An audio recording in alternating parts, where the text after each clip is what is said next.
Ou então, como a gente comentou na primeira aula, bom, a gente comentou na primeira aula, tem várias também já,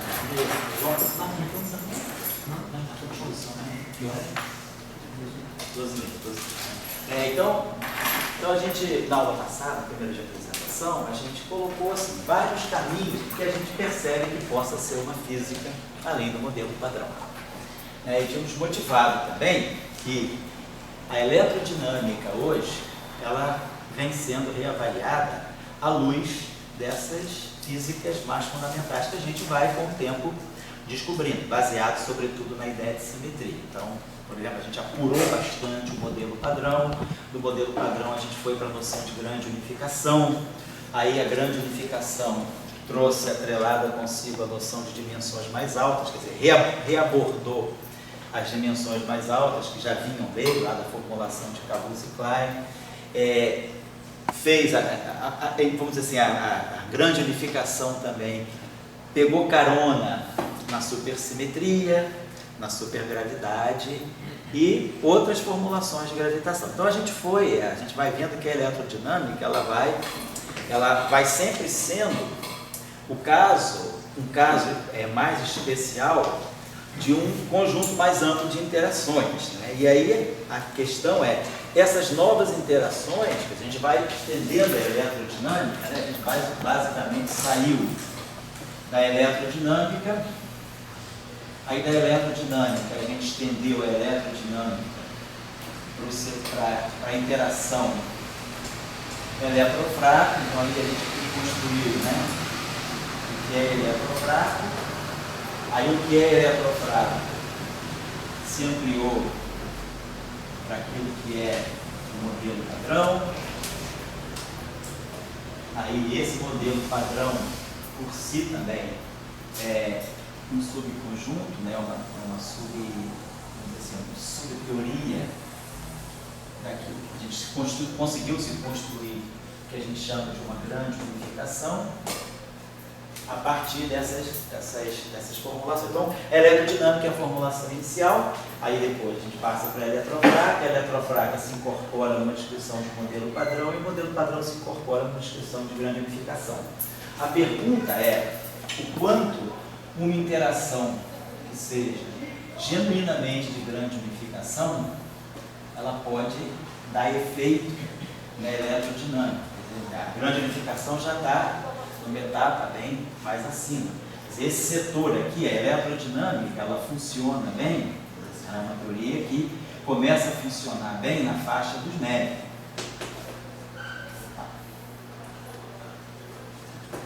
Por que na faixa dos MeV? Porque a faixa dos MeV é a massa de repouso do elétron, 0,5 MeV. Então 0,5 MeV é a massa de repouso do elétron. O MeV é a escala típica de formação de um par, que é mais é menos, ou de 2 elétrons, é a escala típica de formação do par é mais é menos. Então quando eu já consigo materializar um par é mais é menos, eu estou transformando energia em matéria, então significa que eu já estou com a noção clara de campo quântico. O papel do campo quântico é justamente ele transformar a matéria de uma forma, transformar energia em matéria, transformar matéria em energia, transformar uma forma de matéria em outra forma de matéria. Então aqui me justifica que eu estou na escala do MeV. Quando eu incorporo aqui a eletrodinâmica e formo aqui uma eletrodinâmica e eletrofraca, então já aqui eu já estou passando para a escala do GeV. Aqui a gente já tem uma nova escala na física. Então, aqui eu estou na escala do MeV. A escala do MeV é uma escala, basicamente, uma escala atômica. Então a gente está na faixa, falando de distâncias espaciais, a gente está na faixa dos, vamos dizer assim, dos 10 a menos 10, 10 a menos 11 metros, né? 10 a menos 2 nanos, né? GeV, a gente já está na faixa aqui da escala subnuclear. Então a gente já está aqui falando de alguma coisa como 1/10 do núcleo atômico. A gente está falando de 1/10 de Fermi, 10 a menos 16, 10 a menos 15, 10 a menos 16 metros aqui. Como a gente vai, porque a gente pode então dizer basicamente que o modelo padrão ele funciona nessa escala.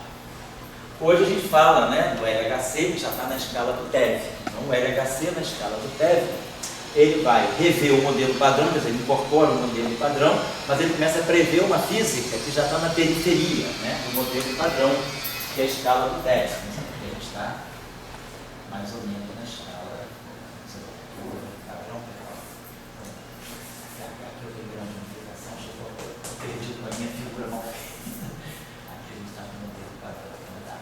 Aí aqui eu já estou na periferia do modelo padrão, digamos assim, estou na escala do TEV, que é a escala do LHC. Então eu já espero, talvez, começar a ver alguns efeitos um pouquinho nas bordas do modelo padrão. E até que na escala de grande unificação, que é uma escala bem mais alta, é uma escala de 10 a 16 Hz, ou seja, uma escala de 10 a 16 Hz é uma escala de 10 a 13 Hz. Daqui para cá, eu ganho basicamente 13 ordens de grandeza.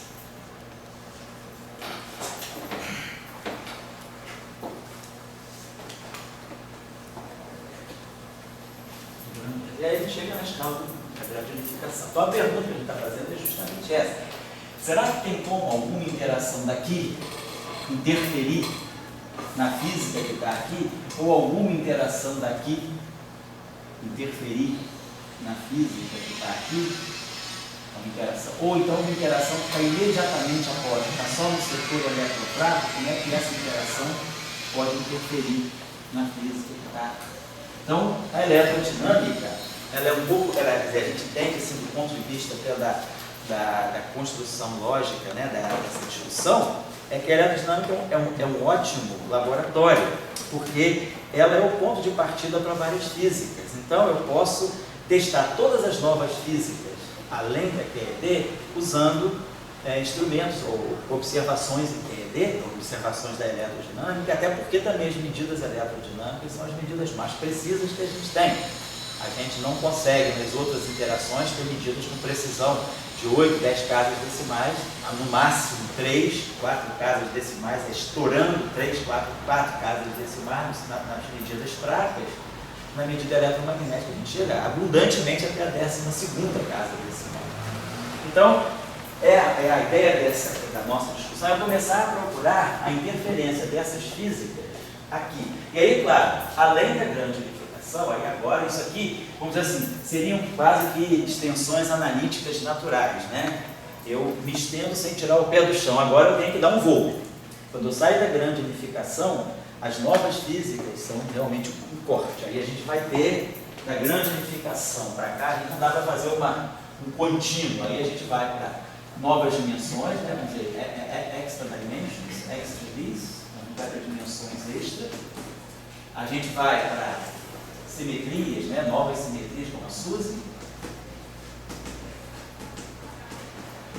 sobre a gravidade.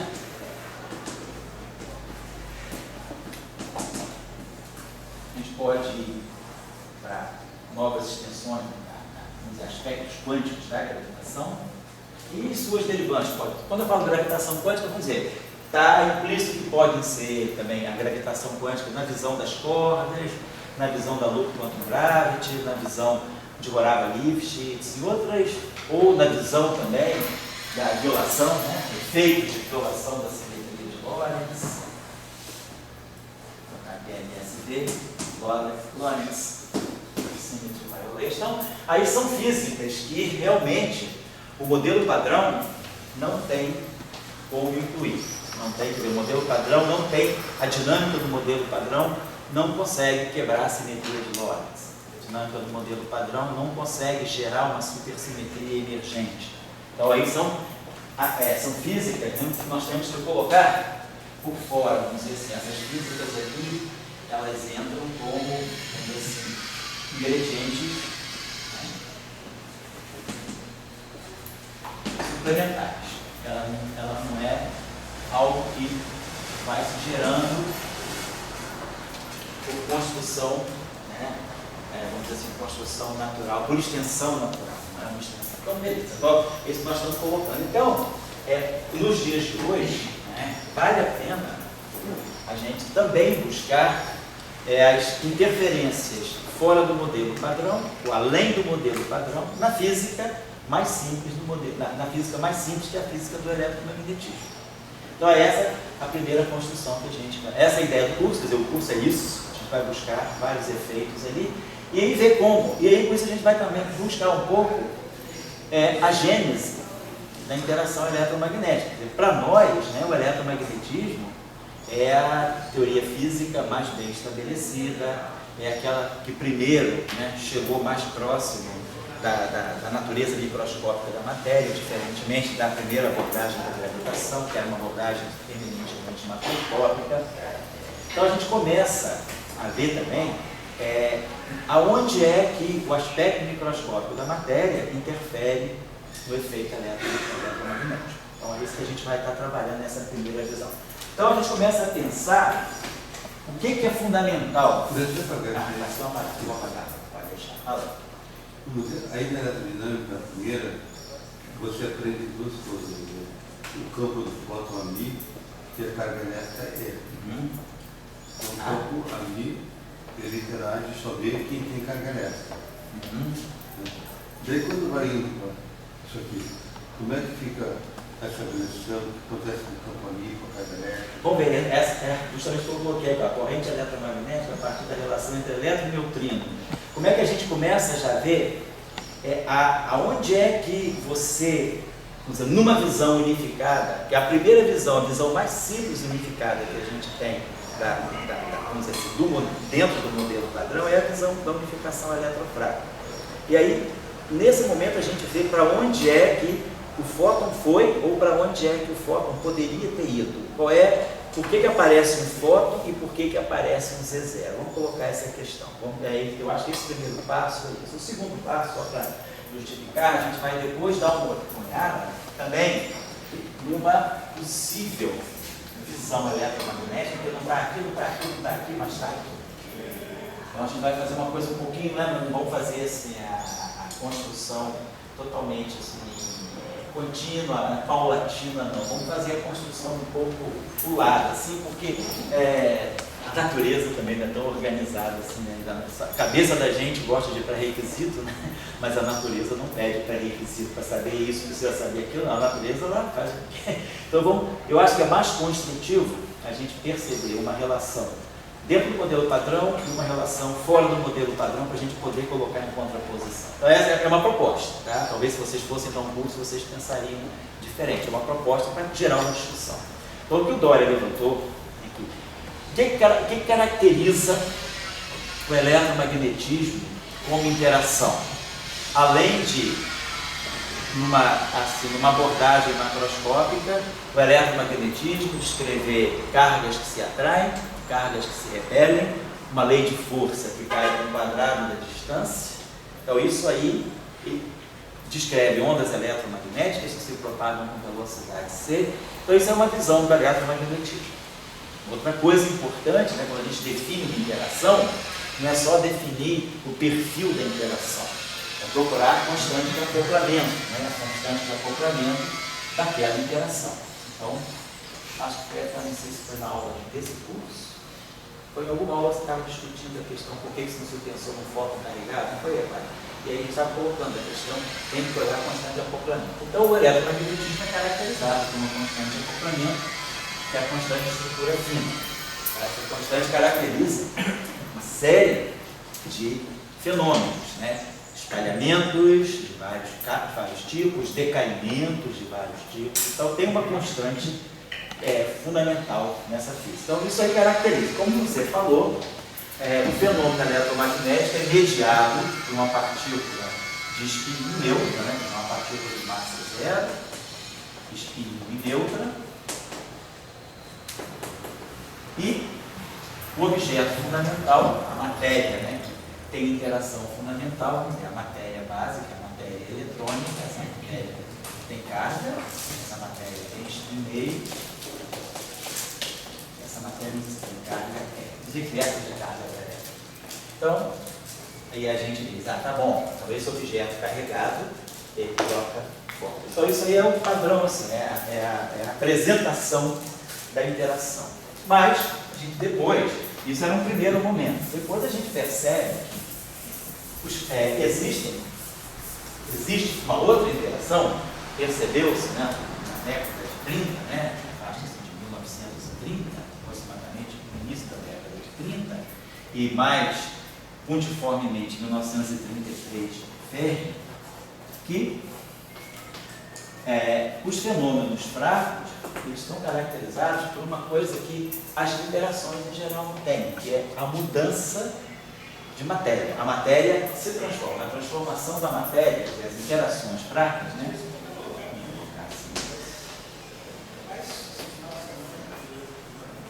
Elas estão associadas a uma transformação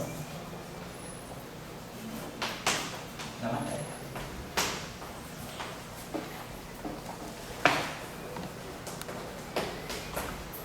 Coisa que não acontece nas demais interações. O que caracteriza a interação fraca, por exemplo, é o elétron, por exemplo, poder se tornar um neutrino, vice-versa. Ou, por exemplo, o nêutron se transformar num próton. Numa visão de quarks, né, o quark D poder virar quark U. Afinal de contas, o decaimento beta do nêutron é o quark D, que cai no quark U, com a emissão do elétron do antideutrino. Então, o que é importante, o que chamou bastante atenção no início dessa interação, que foi justamente na época, quer dizer, 1930 a 31, a eletrodinâmica quântica, né, que ela sai em 27, com Dirac.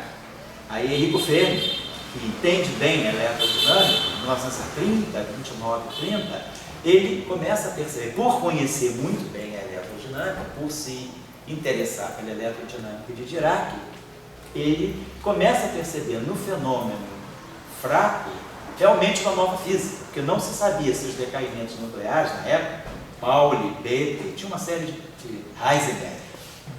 Quem estava interessado, o próprio Fermi no início, na interação nuclear forte, não percebia que o decaimento beta pudesse ser uma nova nuance de interação. Talvez fosse um desdobramento da interação nuclear forte. Aí Enrico Fermi percebe que não, porque, primeiro, ele era um grande experimental e um ótimo teórico, mas como grande experimental, ele percebe que as seções de choque, o processo fraco, realmente é muito mais fraco do que a interação elétrica, do que a interação propriamente dita forte. Então, por isso que se chama fraca, porque ele percebe que tem uma interação que tem uma escala de 1000 vezes abaixo, de 100 a 1000 vezes abaixo, os processos de decaimento, as seções de choque, as ordens de grandeza envolvidas na física de interações dos decaimentos beta eram sempre 1/100º, 1/1000º das ordens de grandeza, das estimativas dos processos nucleares, que eram os processos nucleares fortes mesmo. Então, Enrico Fermi começa a perceber que tem uma nova interação. E a outra característica importante dessa interação é a mudança da matéria, a mudança de forma de matéria. Ou seja, a carga elétrica, ela transita na interação fraca. Quer dizer, um objeto que tem carga menos 1/3, ele vai para um objeto que tem carga 2/3. Então, aqui a gente tem uma mudança de carga. A matéria nuclear, ela sai do estado de carga menos 1/3 de E, vamos agora botar modo de E para que a carga do elétron. O quark U tem carga 2/3 da carga do elétron. O elétron tem a carga do elétron, que é menos E, e o neutrino tem carga zero. Então a gente tem, claro, um balanço, né, de conservação da energia, mas o que a gente observa de interessante é que eu tenho uma matéria nuclear que se transformou. Então, houve uma emissão daqui para cá, deve ter algum objeto aqui, com carga, né, mais 1, e aqui, ó, esse menos 1 aqui cancela, ou seja, menos 1/3 passa por 2/3, quer dizer, aqui houve uma transição de carga mais 1, que se compensa com esse menos 1 aqui, claro, para a carga conservada. Então, a carga elétrica, ela começa, a interação fraca, ela mexe com a carga elétrica. Então, nesse momento, né, a gente percebe que a interação fraca, ela tem uma forte ligação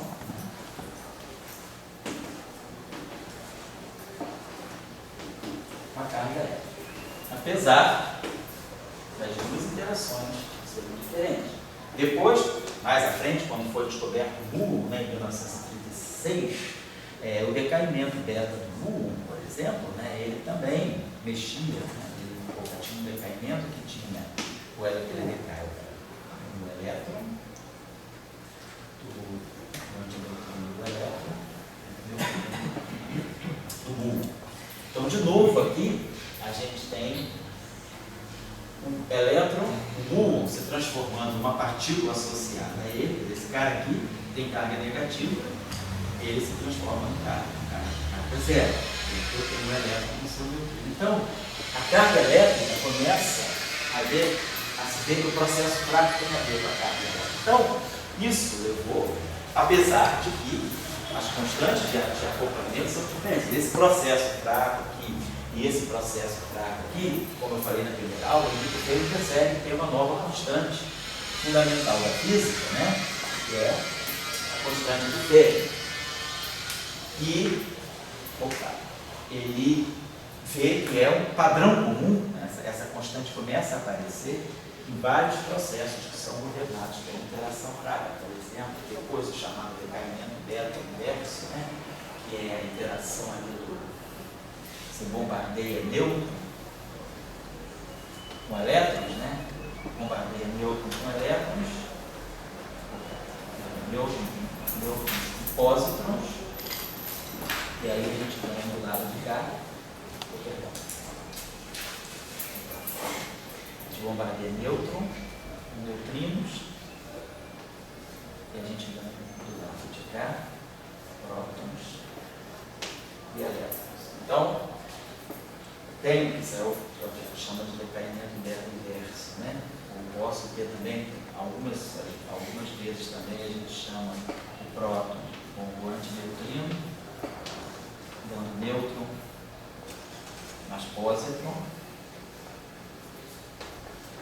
também como um processo do decaimento beta inverso. Então, todas a constante de acoplamento que está ligada a todas essas interações, elas fitam muito próximo desse valor aí. Então se estabelece que realmente tem uma classe de fenômenos que se processam com uma nova constante de acoplamento, que é bem diferente da eletromagnética, que é a dimensional, a 1 sobre 137, e essa aqui é cerca alguma coisa como 10 a menos 5 sobre a massa do carbono quadrado, 10 a menos 5 a menos 2, aproximadamente, né? E a carga elétrica entra em jogo aqui. Aqui eu saio de um estado carregado, quer dizer, aqui eu tenho o próton ligado ao nêutron, quer dizer, o próton como se o próton se transforma no nêutron e o antineutrino no pósitron. Tem uma troca de carga. Então, isso levou a imaginar que, será que a gente está falando realmente do desdobramento da interação forte?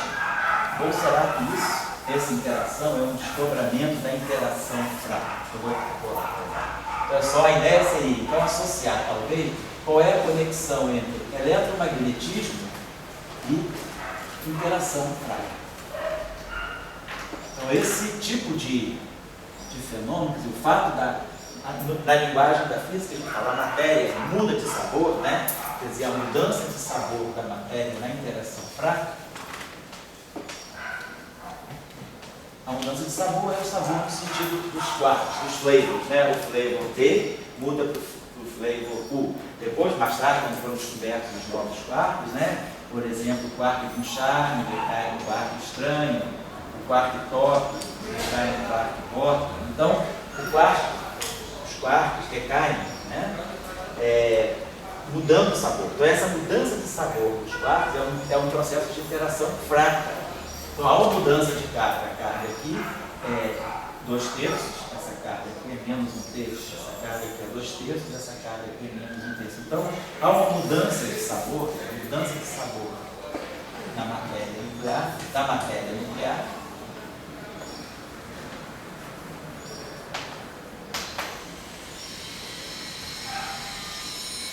no processo de interação.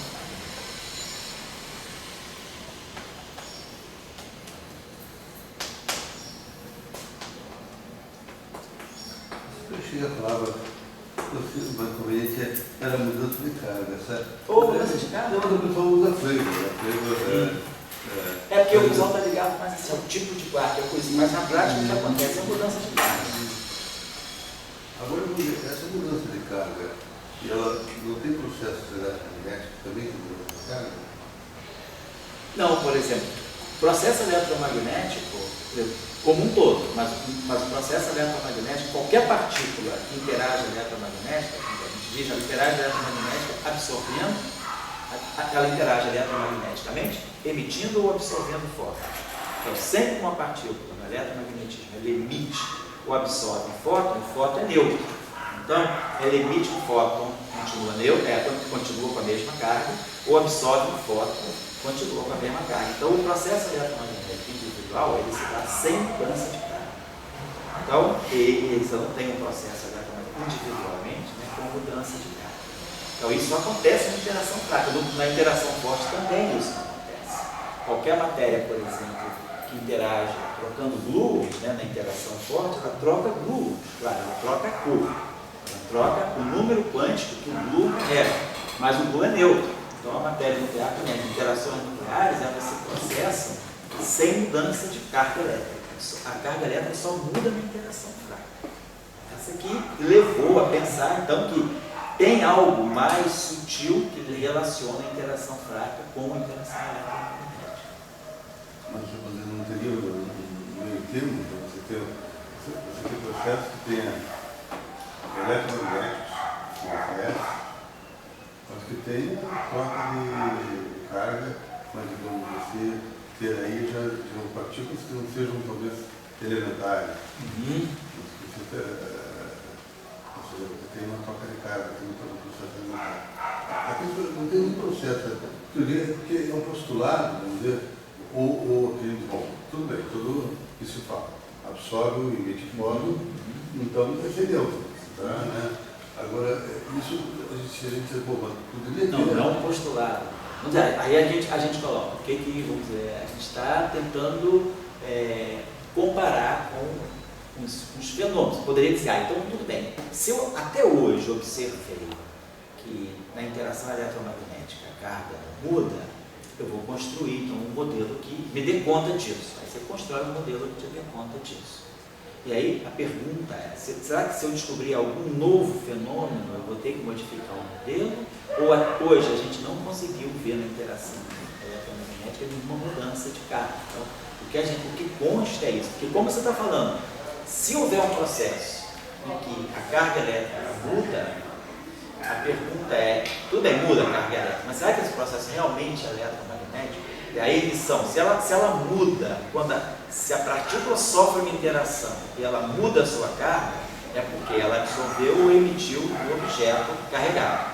Agora, esse objeto carregado, ele pode ser um portador da interação eletromagnética ou não. A constante de acoplamento que está associada a esse processo de troca de carga é o alfa ou não é o alfa? Isso que vai te dizer se é um postulado ou não. Então, a gente não está dizendo que é um postulado, a gente está dizendo que todos os processos que eu observo na natureza, que envolvem a constante alfa, eles não se dão com mudança de carga. O processo eletromagnético é aquele que mantém a invariância da luz e a conservação da carga elétrica. Depois, se tem o alfa S, a função de estrutura fina, ou GF, é uma segunda questão. Certo. Agora, a interação fraca, esses processos aqui, elétron, neutrino, etc. Se você tivesse 1930 e não tivesse uma interação, você poderia estar dizendo, bom, eu estou com um problema minha, quer dizer, até que ponto isso não é eletromagnetismo?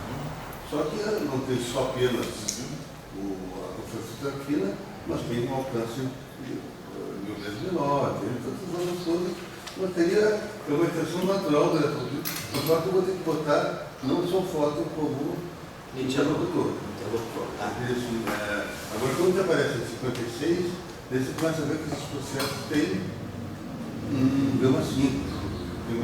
Daí ele já se diferencia mais ainda, para você dizer que é simplesmente uma apresentação do fóton para mais a computação. Isso que eu coloco.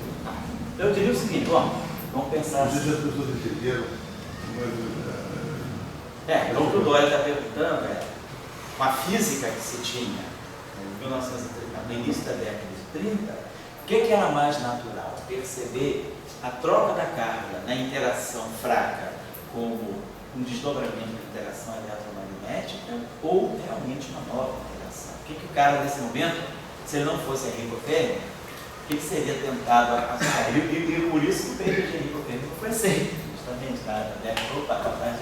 no início da década, quando ele fez o paper dele em 33, né, dizendo, ó, isso é uma nova interação, o paper dele não foi só recusado. Recusar o paper, mas ser recusado e desqualificado. A revista disse que o paper era completamente fora da realidade, porque estava pensando, o passo que ele deu foi muito além, né? Ele estava falando, não é um desdobramento do eletromagnetismo, é uma nova interação. Porque, claro, o senso comum dizia, se essa interação altera a carga elétrica, talvez, então, eu vou pensar, é uma interação eletromagnética, porque ela está mexendo com a carga elétrica, não está quebrando a conservação. A carga se conserva, mas a matéria está mudando a sua carga. Ela conserva a carga. Conserva a carga, é relativístico, preserva a invariância dos postulados. Para mim, agora é um desdobramento. Então, o caminho mais natural seria pensar um desdobramento, mas, justamente, não é um desdobramento, porque o Enrico Fermi fez um teste especial, por isso que a constante se chama constante de Fermi. Ele foi atrás e ele percebeu que ele pôde detrair de todos esses processos físicos, de uma forma um tanto empírica para aquela época, né? Ele, vamos dizer assim, ele usou uma metodologia, posso dizer, existe metodologia empírica, um filósofo da ciência, alguém, acho que não, ele vamos dizer assim, dentro de uma abordagem mais fenomenológica, ele conseguiu perceber que vários fenômenos que envolviam isso, eles eram caracterizados por uma constante em comum, que é a constante. Então isso, eu acho que qualificou essa visão que ele teve, que ninguém teve, que deu a ele a certeza de que ele estava diante de uma nova interação, que tinha a ver com a carga elétrica. Então a ideia era essa. A interação fraca, ela não é um desdobramento da carga elétrica, da interação eletromagnética, mas ela deve ter algo em comum. Então, será que essas duas interações, um desdobramento nesse sentido, talvez no sentido da unificação, será que essas duas interações, então, não são duas manifestações de uma interação única?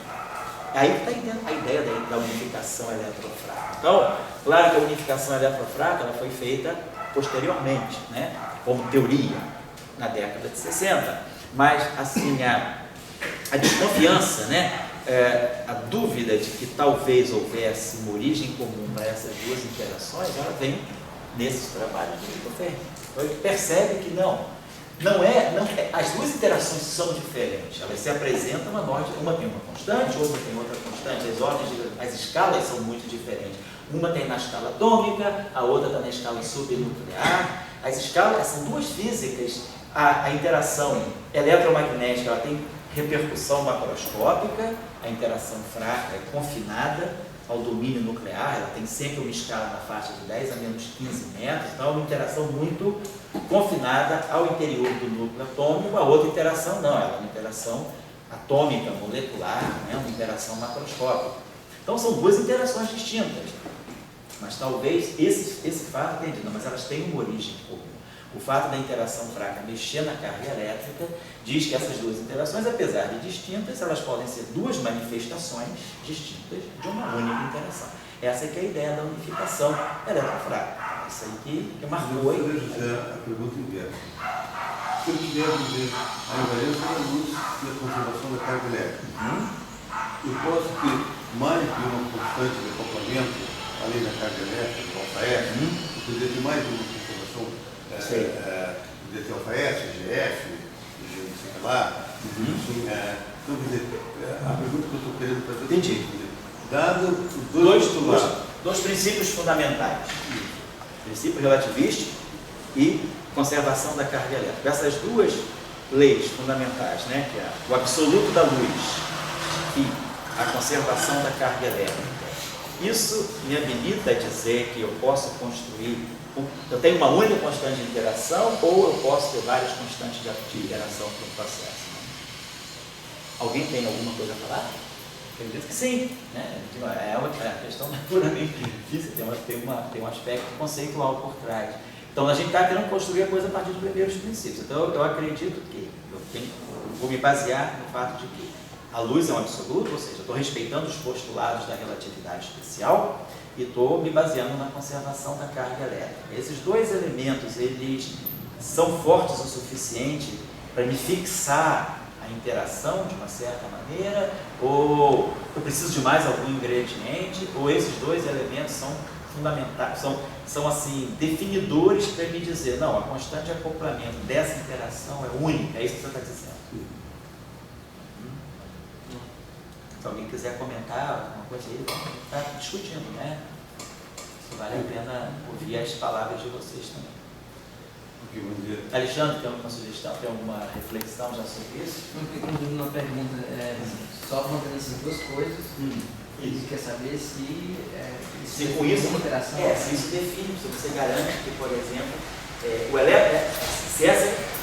essa constante aqui, ela não poderia ser uma constante, uma nova constante ligada ao eletromagnetismo. Será que a constante de estrutura fina caracteriza o fenômeno eletromagnético mais genuíno e a constante de Fermi define também o processo de interação fraca mais genuíno, que é o decaimento beta de nêutron? Será que essas duas constantes, elas necessariamente vão pedir físicas diferentes, ou elas poderiam ser duas constantes que princípios fundamentais permitem que identifiquem a mesma interação?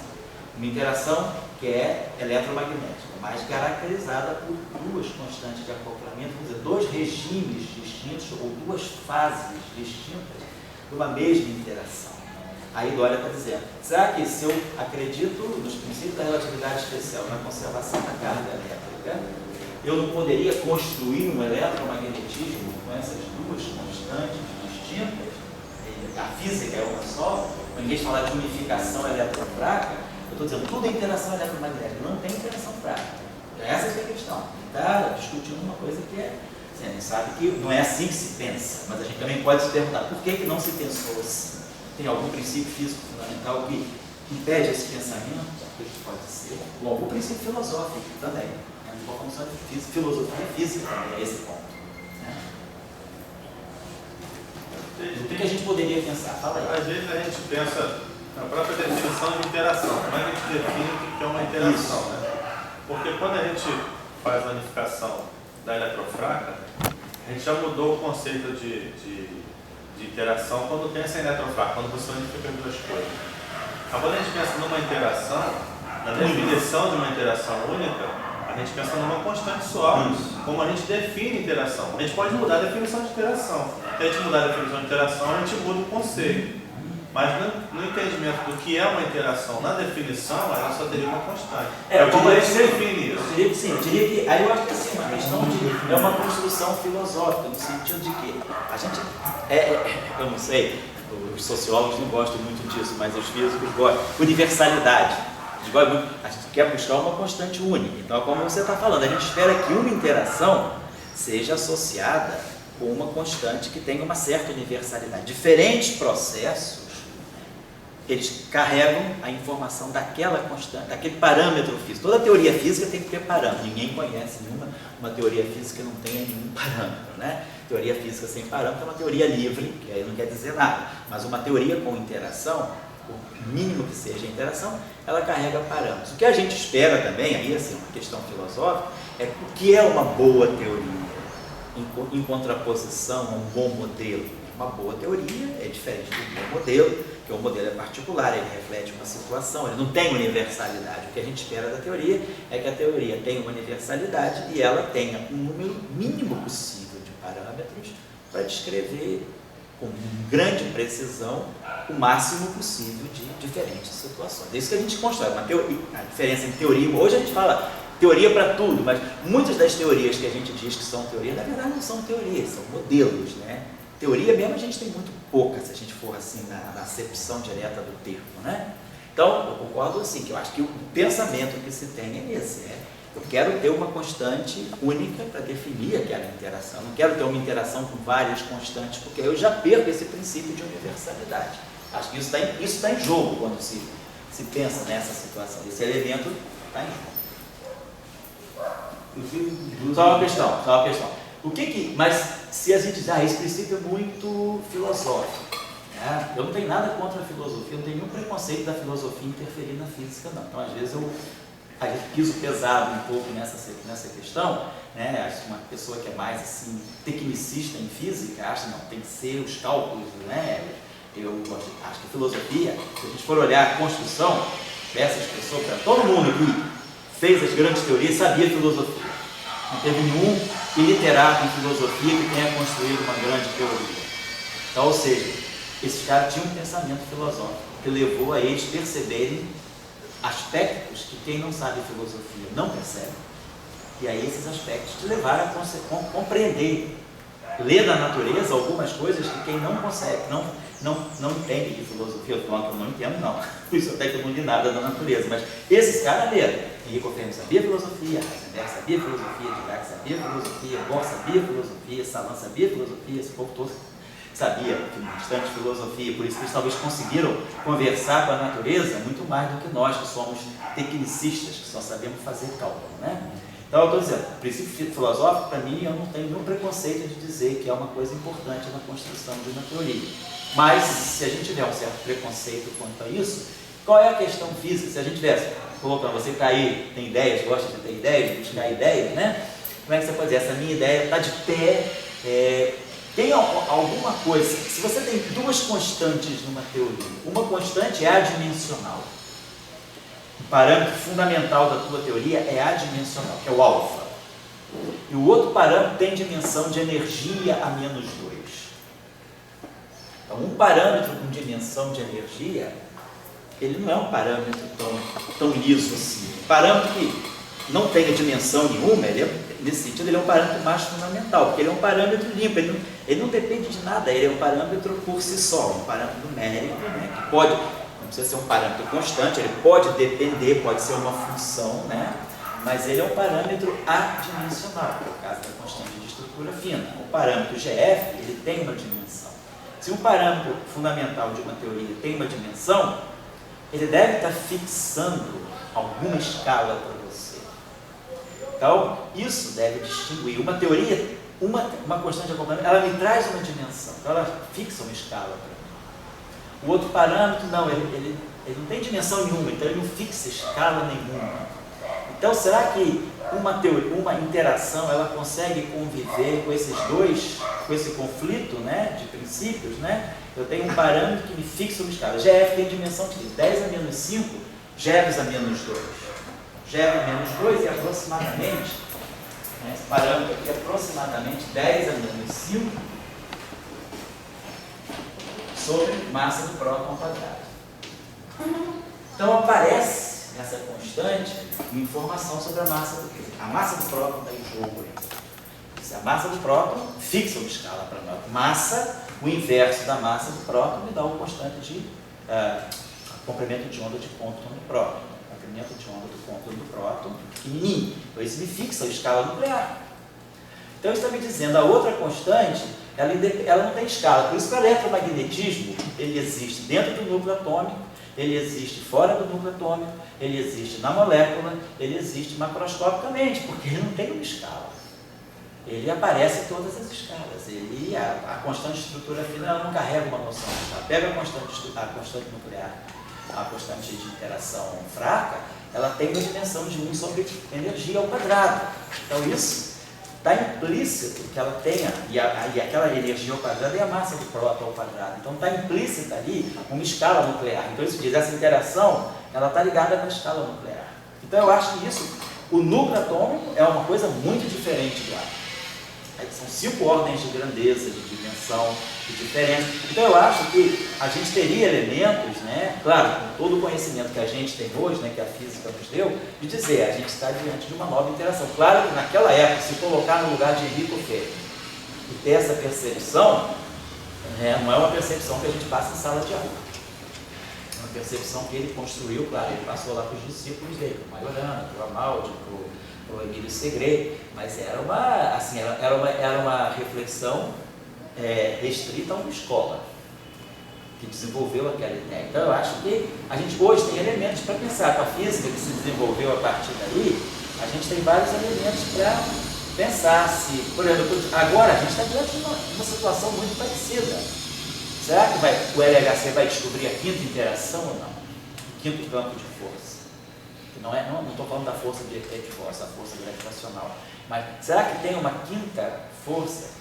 E nós vamos conseguir perceber isso pelo LHC? Será que a leitura de dados do LHC, e com toda a história que a gente tem de compreensão de como foram construídas as interações fundamentais, será que a gente vai ser capaz de, com tudo isso, dizer, não, está aqui a quinta força, a escala da quinta força é essa, e desenhar uma nova interação a partir disso? Então, é uma questão que está aberta hoje.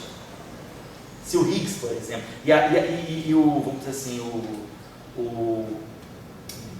então, como é que eu poderia dizer? O pivô dessa história é o Higgs. Quer dizer, vai ser pelo Higgs que a gente vai verificar se realmente a gente pode ter um quinto, se essa partícula, né, que a gente identificou e está garantido que é o Higgs, etc., que está em estudo agora, será que essa partícula aí realmente vai ser assim, o indicador de uma nova interação? Então, eu acho que é isso, eu acho que a gente está navegando um pouco dentro desse pensamento. Eu tenho um pensamento um pouco mais rígido. Certo. Para mim, basta os postulados da invariância da luz e da conservação da carga. Sei.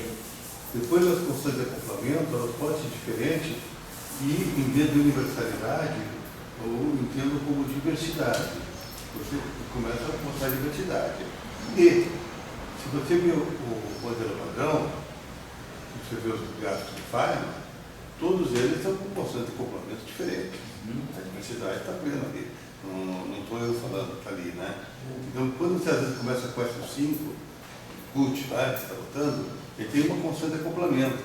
Mas depois, na hora lá que você vai ver, tem uma diversidade enorme.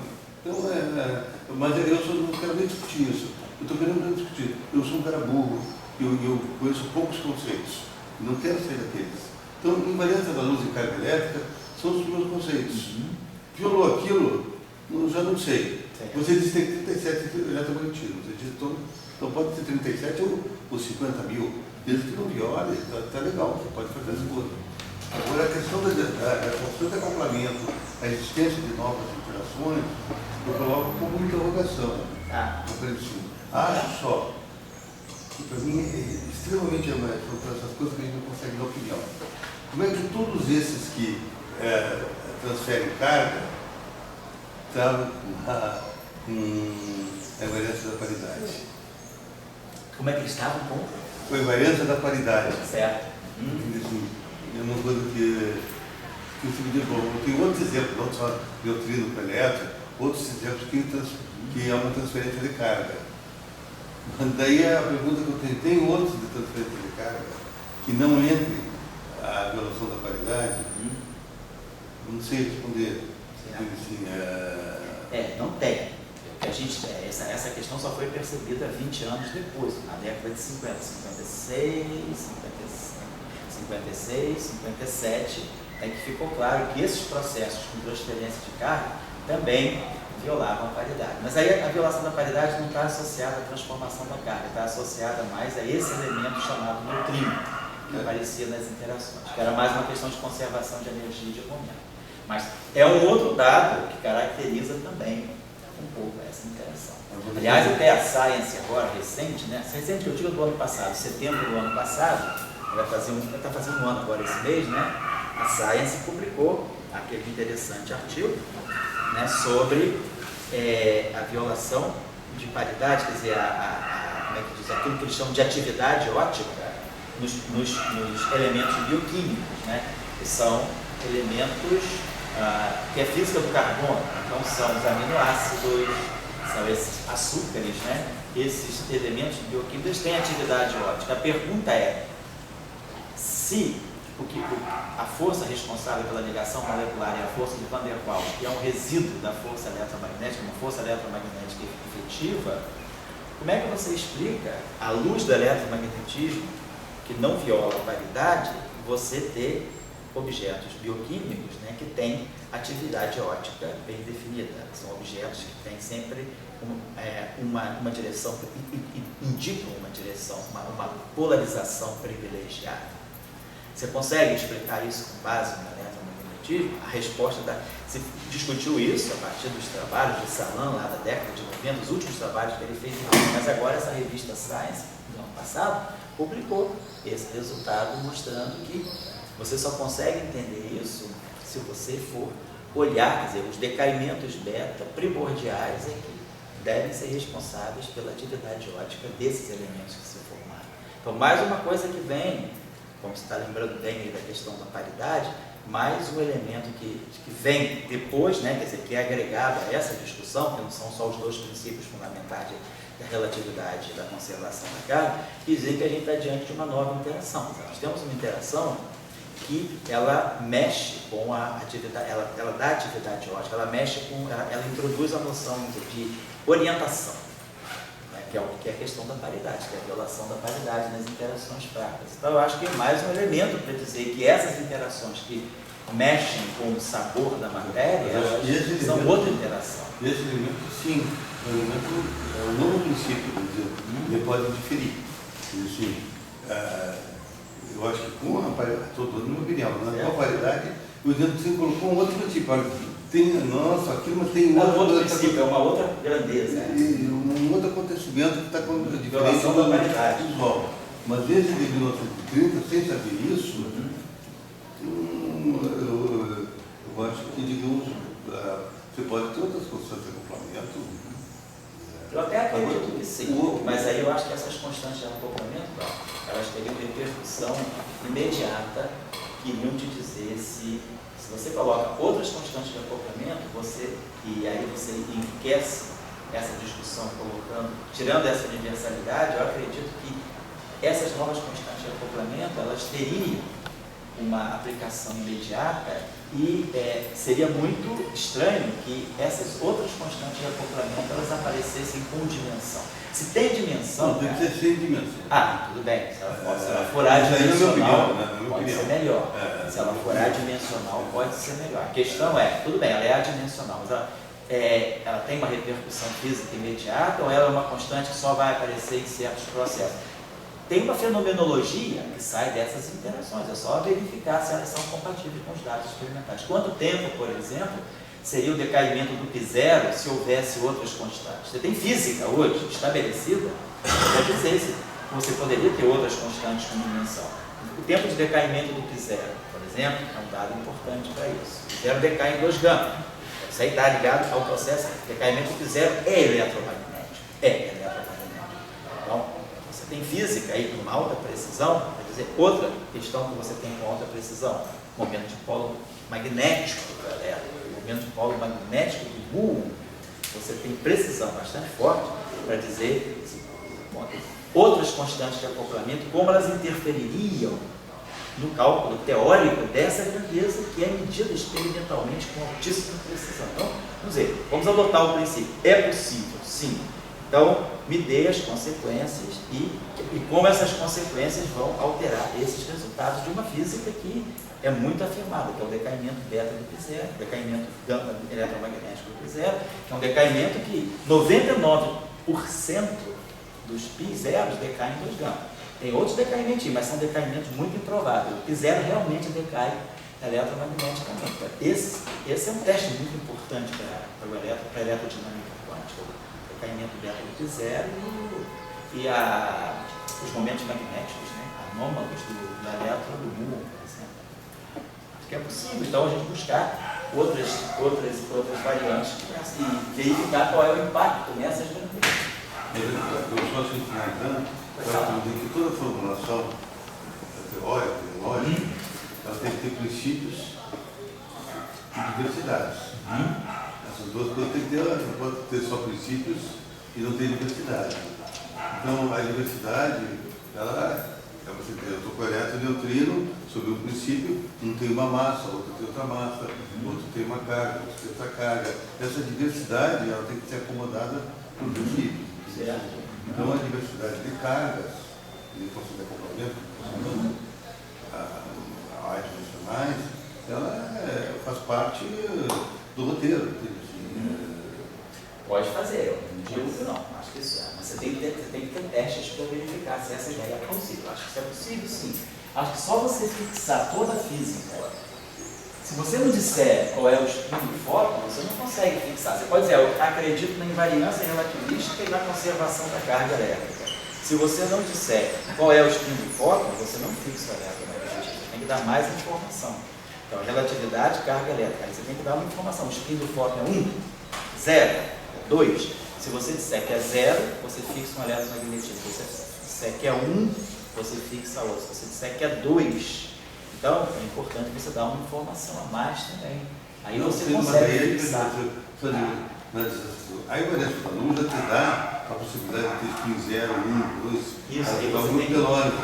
Daí que ele buscar dá outra situação de particularidade. Mas o autor do São Tomás de Aquino, ele ia te pegar, você tem uma, como te diz, essas coisas assim, você tem um fundamento, né? Vai ter um fundamento. Daí o resto você vai ter que apresentar uma diversidade. Talvez a diversidade também seja errada. Daí é outro problema. A gente tem maneiras de verificar se está certo ou errado. Claro, hoje tem essa maneira de verificar. Então, você falou, Pode falar. porque o alfa, né, ele é Adimensional. então ele não fixa a escala. Isso. Mas qualquer livro de eletromagnetismo clássico normal vai dizer que a distância do eletromagnetismo é infinita, né, e o alcance infinito, mas para, digamos, quando vai diminuir o tamanho é 10 a menos 3, 10 a menos 5, algo assim, metros. Dentro do átomo é 10, na molécula 10 a menos micron, né? 10 a menos 3 milímetros, 10 a menos 6 metros. 10 a menos 6 metros. Então, essa corte é o quê? Porque seria só porque está dizendo que ali dentro as outras predominam ou de fato... Não, porque ali dentro você... Porque quando a gente fala do esse eletromagnetismo que tem alcance infinito, é eletromagnetismo de um objeto puro, de uma carga. Agora, quando você tem, por exemplo, uma molécula, você tem um aglomerado de cargas. Então, por exemplo, você vai falar do átomo. O átomo é neutro. A carga dele é 0, a carga total dele é 0. Mas aí o átomo, por ter cargas individuais, tem elétrons nas nuvens atômicas, ter os prótons no interior do núcleo, ele tem dipolo, ele tem um dipolo elétrico, ele tem quadrupolo elétrico, ele tem dipolo magnético, quadrupolo magnético, ele tem uma expansão de multipolo muito grande. E aí a interação multipolar, ela tem outras leis de decaimento, ela cai 1 sobre R, 1 sobre R3, 1 sobre R5.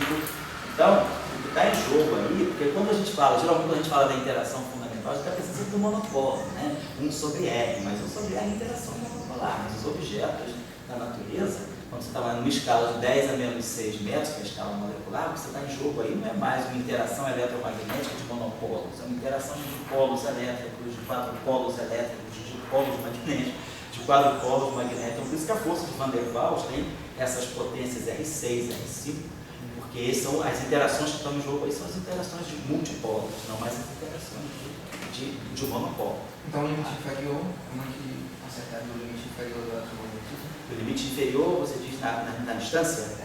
Tipo assim, você acertaria pensando. Pensa na interação do monopolo. Quando você vai pensar na interação, pensa no elemento fundamental de carga daquela interação e vê qual é a interação dele. Isso aí que vai te dizer se você está diante de uma interação que é 1 sobre R ou não.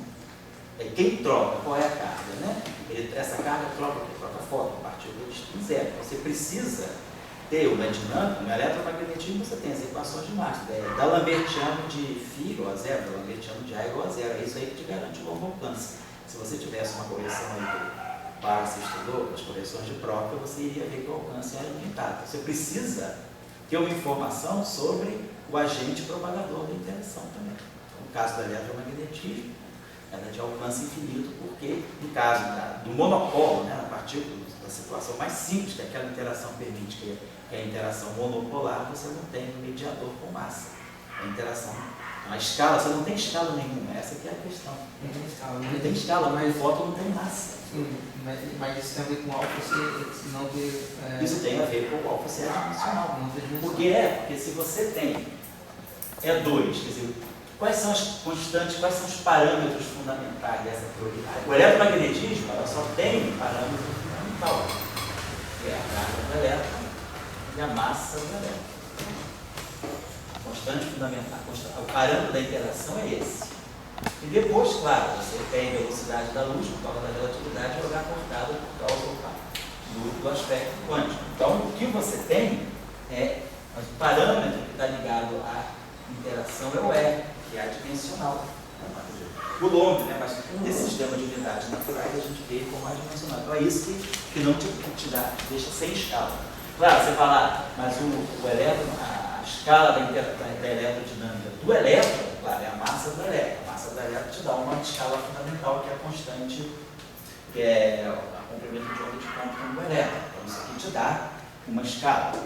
Então, até que ponto de energia, quer dizer, até que nível de energia eu posso distinguir o fenômeno eletromagnético. A gente viu, a eletromagnetismo que a gente colocou no gráficozinho inicial, ela opera já na faixa dos médios. Então, isso, mas não é a escala da interação. Isso aqui é o elétron que tem essa energia. A escala da interação ela está na constante de acoplamento da interação. Por ela ser adimensional, a escala pode ser. Você não tem um parâmetro de escala intrínseco na interação. Então tem eletromagnetismo a 10 a menos 20 metros. Tem. Vai ter. Campo magnético, cara. Se você for olhar 10 a menos 20 metros, tá? Só que é o eletromagnetismo, que é o que a gente está falando. O eletromagnetismo em 10 a menos 20 metros, será que é exatamente a eletrodinâmica quântica que a gente estuda? Ou é uma eletrodinâmica quântica modificada? Essa que é a ideia. Aí, se eu estou com 10 a menos 20 metros, eu já estou com 5 ordens de grandeza dentro do núcleo atômico. Já estou 10 a menos 5 da escala nuclear. 10 a menos 5 na escala nuclear. Será que eu já não estou vendo campos eletromagnéticos intensos o suficiente para introduzir, por exemplo, não linearidade? Será que na escala de 10 a menos 20 metros a eletrodinâmica é eletrodinâmica quântica baseada em Maxwell ou é eletrodinâmica quântica baseada em Born-Eifeld? Não, depende se é, enfim, mas é eletromagnetismo. É eletromagnetismo, mas eletrodinâmica de carro, né? Isso. Mas o eletromagnetismo corrigido por efeitos de não linearidade. Você introduziu efeitos de não linearidade, mas não introduziu uma nova constante de acoplamento. A constante de acoplamento continua sendo alfa. Isso é bem importante. Por isso que Born-Eifeld é eletromagnetismo. Ele introduz um campo lá fundamental, né? Introduz aquele campo fundamental que a gente chama de B, né? E esse campo fundamental aí, que é o campo elétrico máximo, ele carrega a constante, carrega uma constante de estrutura fina também.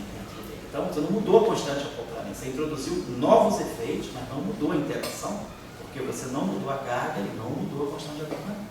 Então, posso dizer que tem eletromagnetismo em distâncias... Tem eletromagnetismo até na escala do campo.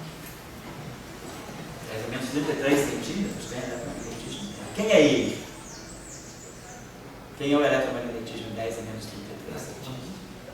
Teoria de Cordas, tá? Se a gente acredita que a teoria de Cordas está na escala do campo, é ela que tem que descrever. A resposta está lá. Certo? Eu queria fazer um parênteses só assim. Fala aí. Eu considero os anos 20 e 30 como anos assim, soberbos, sabe assim? Sei.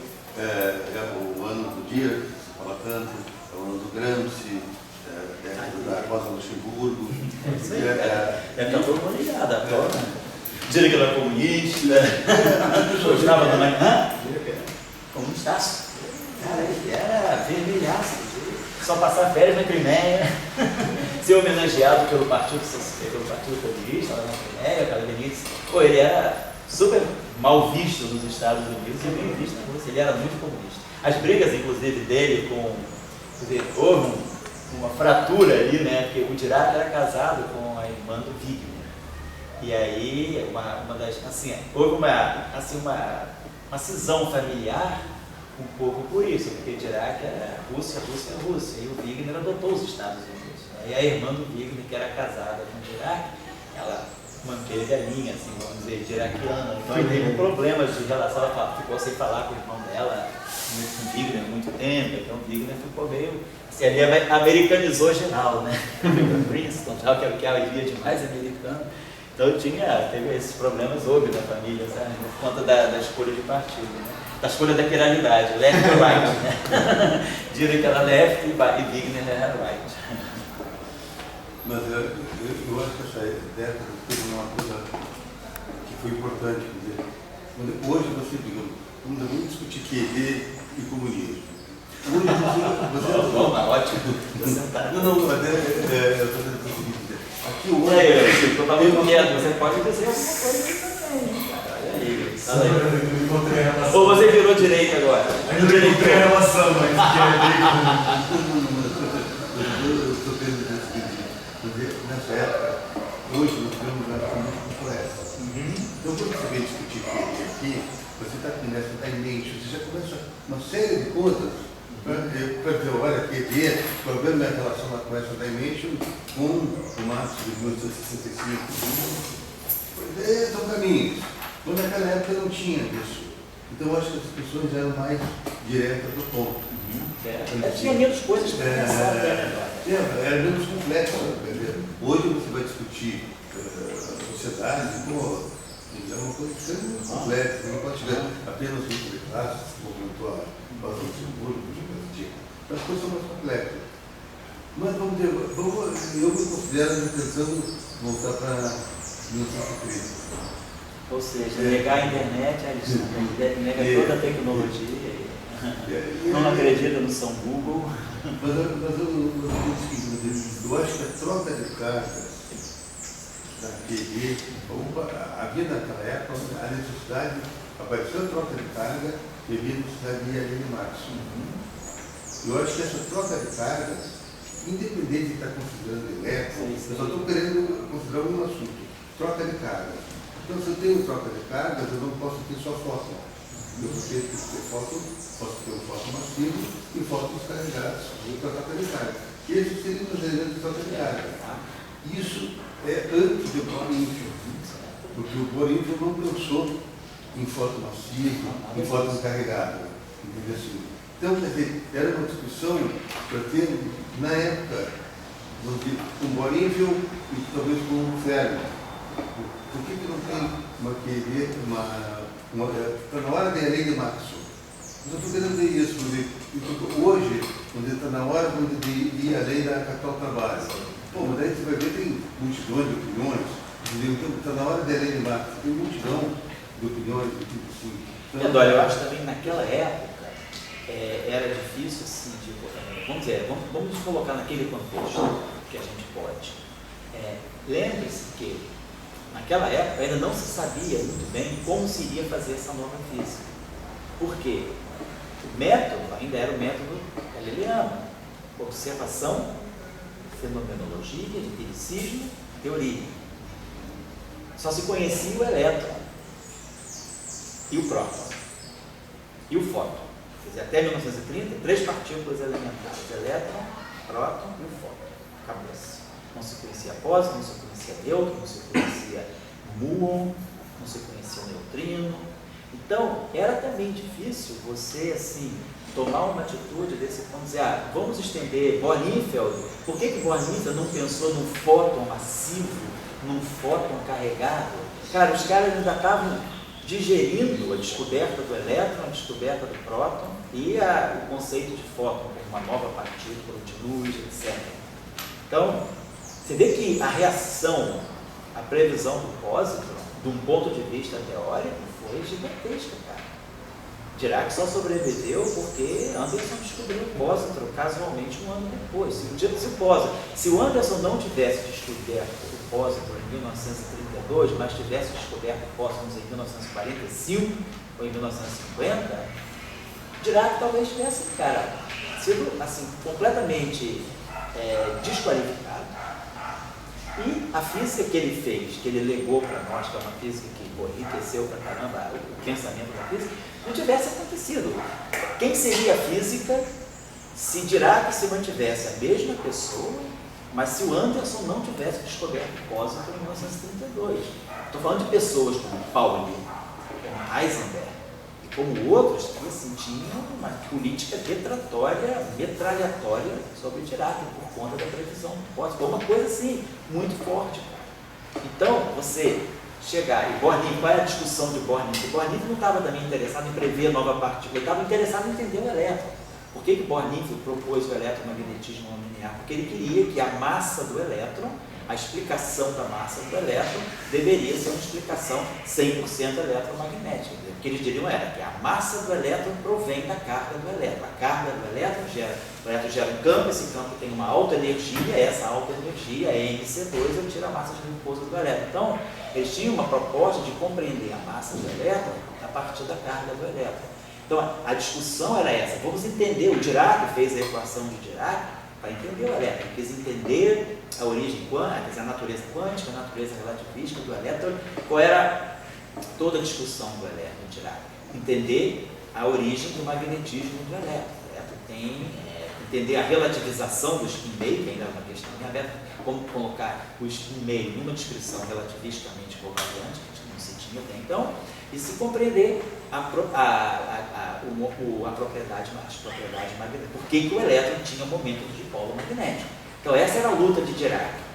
Ele nem se preocupou de compreender a massa era um parâmetro, estava lá. Ele nunca ficou feliz com o M, mas ele queria se entender a massa. Aí vem Bornifre dizer, bom, e Bornifre, então não só Bornifre, Dirac, Heisenberg, muitos outros, estavam querendo entender. Então vamos tentar entender que a massa do elétron, ela tem origem eletromagnética. Hoje a gente sabe que a componente eletromagnética para a massa do elétron não passa de alguns 2%. A contribuição, se você calcular a alta energia e for computar a quantidade de massa do elétron que provém da energia eletromagnética é 1%. Então, tem um outro mecanismo. Hoje a gente tem outras ideias para poder saber qual é a massa do elétron, mas naquela época não sabia. Então o contexto naquela época era um pouco esse, era entender o elétron. Dirac quis entender a carga e o magnetismo do elétron. Essa era a proposta de Dirac, é isso que ele queria com a equação dele. Entender a carga, né? Por que a carga do elétron é igual à carga do próton, por que havia, naquela época só tinha 3 partículas, uma tinha carga 0, uma tinha carga mais 1 e a outra tinha carga menos 1. Por que você tem 0, 1 e menos 1 na natureza? Por que a carga do próton é igual à carga do elétron, apesar de eles serem muito diferentes? Dirac queria entender. Tem uma universalidade na carga? Vamos procurar entender. Qual é a origem do magnetismo? Se o elétron tem magnetismo, naquela época você imagina, o elétron era uma partícula pontiforme ou uma carga. Como é que você vai deduzir o magnetismo do elétron, que foi descoberto pelo experimento, né, da interação magnética, interação de Pauli? Então, você tinha assim, desafios grandes que o elétron te colocava. E aí o Bornifre foi, vamos entender a massa. Aí ele propõe uma teoria eletromagnética não linear, blá blá blá, mas no fundo que ele queria dar uma origem para por que a massa do elétron é finita, que a elerodinâmica diz que é infinita. Se o cálculo é feito na elerodinâmica, é alta energia infinita, o campo explode em cima da carga, a energia eletromagnética é infinita e você não tem massa finita. Essa era a questão. Então era muito difícil naquela época, cara, ainda imaginar que o que eu vou buscar é um fóton carregado, massivo. Estava muito fora do propósito. Então, vamos dizer, e se Dirac não tivesse descoberto o Poisson, ou Anderson não tivesse descoberto o Poisson em 32, cara, essa maneira de fazer física, que foi essa maneira de Dirac, buscar as simetrias, e a simetria, com a simetria e com um pedaço da natureza, você constrói a natureza. Dirac sabia o elétron.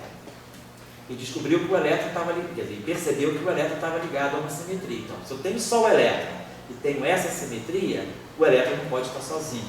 O elétron tem que ter um parceiro. Então, ele viu que tinha um Poisson. Ele, a partir de uma parte e da natureza, ele constrói o todo. Esse pensamento, se não tivesse sido descoberto o Poisson com 32 por Anderson, tinha ido por água abaixo. Quer dizer, esse cara é louco. Está prevendo uma partícula que nunca aconteceu, um elétron de carga positiva com a mesma massa, simetria de conjugação de carga. Esse cara é louco. Não existe nada de mar de Dirac com energia negativa. Tudo isso é uma interpretação maluca que as pessoas se pegaram, cara. Quando Dirac deu uma interpretação, quem salvou Dirac também foi a teoria de campo depois. Que aí você sai do conceito de mar de Dirac E você entra com a ideia de o campo cria e destrói. E aí você entra para a discussão de CPT, aparece antipartícula. Na época, com mecânica quântica só, Dirac teve que se virar nos 30 para poder interpretar as soluções de energia negativa com pósitrons de energia positiva. Isso, cara, foi uma coisa pesada. Então eu digo, a gente entende até, se Dirac naquela época tivesse um lugar, vamos buscar o fóton massivo e carregado. Essa questão tinha saído da estaca zero. Ele tinha chegado a alguma coisa, porque ele não foi nessa direção. Talvez a física hoje fosse muito diferente, se eles fossem nessa direção. Mas eu estou só tentando dar uma justificativa, assim, com o que a gente conhece da história, do momento, né, daquele contexto. Eu acho que era muito difícil sair dessa forma de pensar. É um pouco isso. Hoje é mais fácil para a gente. Hoje qualquer um de nós é educado. Cara, eu sou de uma geração, né? Geração dos doutorados na época, nós, né? Fizemos doutorado final dos anos 70, início de anos 80. Cara, o nível de arrogância, qualquer pós-doc tinha uma teoria grande unificada. Você tinha, o cara entrava embaixo do braço com o currículo e com a minha teoria. Então, a minha teoria, a minha SU18. Não, a minha é SU9. Não, a minha é SU14. E o cara conseguia emprego propondo modelos de... Você lembra? A CRIEF, então, era uma bolsa de valores danada, era SU-X. X igual a quanto? Depende do dia. X hoje é 9, X amanhã é 38. Então, por quê? Porque você já tem um pensamento que te levou para esse tipo de debate, né? Você não tem mais pudor de dizer SU32, ou SO32, ou SU5, ou SO10. Você passeava por esses grupos com muita familiaridade, porque é o momento, era o momento da década de 70, mas no momento da década de 30, não existe nada do que o Dirac falou, é tudo maluquice, mas a sorte, cara, da física é que Anderson descobriu o pósitron um ano depois, se confirmou e falou, não, é assim que a gente vai fazer. Aí Paulo também já estava soltando a franga do neutrino, teve coragem de abrir mais a coisa, tem neutrino mesmo, e aí o Kawa começou a prever, meson pi, aí todo mundo entrou na onda de prever. E aí a gente chegou hoje, né? Qualquer um de nós, né? Quem que não faz a matéria sem prever uma nova partícula? Todos nós já previmos alguma coisa, ou temos ambição de, né? Mas por quê? Porque os tempos permitem. Eu estou só dando, não estou respondendo a tua pergunta, mas estou dando uma justificativa, já que a gente está discutindo a origem dessas coisas, a gente está tentando dar uma justificativa histórica para aquele momento. Aquele momento era muito difícil você pensar no fóton massivo e quando muito no fóton carregado. Bohr-Liefeld fez uma não linearidade, mas ele fez uma não linearidade em cima do fóton de massa zero e do fóton neutro. E foi a maneira que ele buscou de tentar entender a massa do elétron, a origem da massa do elétron. Acho que é um pouco essa é a questão. Por isso. Você queria falar alguma coisa, por favor? Você falou da alta energia do elétron, que você já sabe que tem 1%, 2% de poluição. Como é que, por causa da renormalização, você superou a Isso. questão da... Exatamente, pela renormalização, aí você já consegue ver a origem eletromagnética da carga do elétron, vamos dizer, naquele, a massa do elétron é um parâmetro, e esse parâmetro é corrigido pelos efeitos quânticos. Então quando você renormaliza a eletrodinâmica quântica a um loop ou a dois loops, você faz a renormalização da carga. Na verdade, na eletrodinâmica só renormaliza uma coisa, que é a carga do elétron. A renormalização da massa do elétron pode ser eliminada por uma escolha de gauge. Mas vamos dizer, você faz as renormalizações. Aí quando você renormaliza, você tira os infinitos e você vai calcular a correção finita de um loop, de dois loops para a massa do elétron. Essa correção é muito pequena porque são potências de alfa, tipo, a constante de estrutura fina. Mas a massa tem um input de massa fundamental. Isso, você coloca uma massa renormalizada, você parte de uma massa renormalizada, calcula os efeitos quânticos, aí você vai ganhar os infinitos. Aí você joga os contratermos. Os contratermos mais a massa renormalizada te define uma coisa infinita que você chama de massa nula.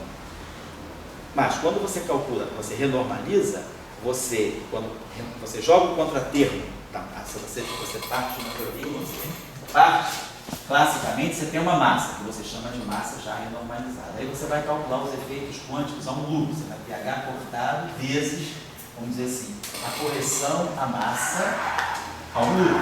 Essa correção à massa aqui, nem vamos chamar de correção à massa, essa correção que vem de massa vem aqui, correção infinita, vem aqui, vamos dizer assim, vamos chamar essa grandeza aqui de gama. Então vem um gama aqui infinito. Aí você separa esse gama infinito, você coloca aqui uma coisa que você chama de contratermo, né? Você chama de Z, um contratermo, e vai sobrar aqui uma parte finita. Então esse contratermo vai cancelar o infinito que está aqui.